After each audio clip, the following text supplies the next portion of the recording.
See, the beauty of our country is that we are a diverse country. There cannot be uniformity in a diverse country. And as far as the attire is concerned, or whatever one wants to wear is concerned, it depends upon the area, the climate, and the tradition, the culture which each one follows. And our constitution protects all these rights of an individual to have his own attire and to live as he is there with certain dignity. So hijab is one of the essential conditions for a woman in Islam. That is, they should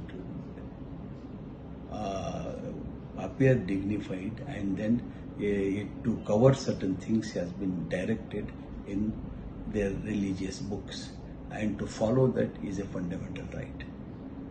So from time immemorial, people are having their own attires. In Rajasthan, attires are there. In various state, different attires are there. In various communities, there are different type of attires, and they should not be compelled under the constitution or under our society.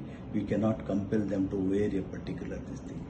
Only except in a discipline force in schools and colleges, and such conditions will not be able